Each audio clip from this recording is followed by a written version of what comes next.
سوال بھائی محمد اقبال محمد حسن صاحب ہیں، جو پوچھتے ہیں کہ موجودہ دور میں کامیاب جماعت کون سی ہے جو آپ صلی اللہ علیہ وسلم کے ساتھ جائے گی؟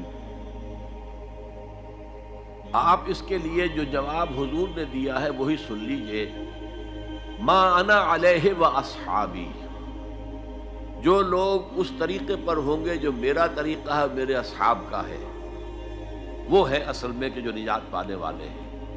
لیکن اس کو آپ صرف نماز کے مسائل یا طہارت کے مسائل تک محدود نہ سمجھیے۔ سب سے بڑی سنت محمد رسول اللہ کی کیا ہے، جس میں کوئی اختلاف نہیں؟ رفع یدین میں اختلاف ہے یا نہیں ہے؟ اختلاف ہے۔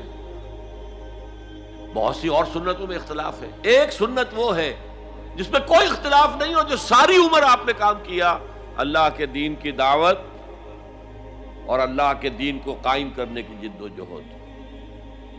اس میں آپ کو پاگل بھی کہا گیا، مجنون بھی کہا گیا، آپ پر پتھراؤ بھی ہوا، 3 سال تک شیب بنی ہاشم کے اندر آپ نظر بند رہے، اور آج کی آپ جیل پر قیاس نہ کریں۔ جیل میں تو کھانا ملتا ہے، اور 1 کلاس 20 کلاس کے لیڈر لوگ جب آتے ہیں جیل سے تو معلوم ہوتا ہے جسم بنا کے آئے ہیں، لیکن وہاں کیا تھا؟ ٹوٹل بین، کوئی چیز کھانے کے اندر نہیں جا سکتی۔ پھر آپ کو معلوم ہے آپ مجروح ہوئے ہیں، آپ کے دندان مبارک شہید ہوئے ہیں۔ تو اس اعتبار سے یہ ہے ما انا علیہ و اصحابی۔ حضور کا طریقہ تو یہ تھا، دین کو غالب کرنے کے لیے بھوک آئے۔ غزوہ احزاب میں کیا حال تھا؟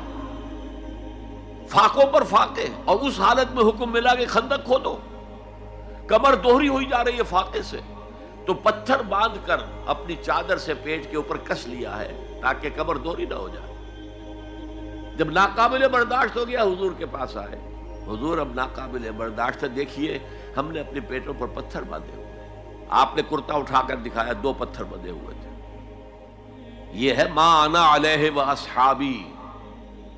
اس لیے کہ جو آیت آئی ہے جو ہماری سیرت کی تقریروں کو مزین کرتی ہے، وہ کیا ہے؟ لقد کان لکم فی رسول اللہ اسوۃ حسنہ۔ یہ اسوہ حسنہ کیا ہے؟ صرف مسواک ہے؟ صرف شلوار کو یا پاجامے کو ٹخنے سے اوپر رکھنا ہے؟ وہ بھی ہے، ٹھیک ہے، سنت ہے، جو کرتا ہے اچھا کام۔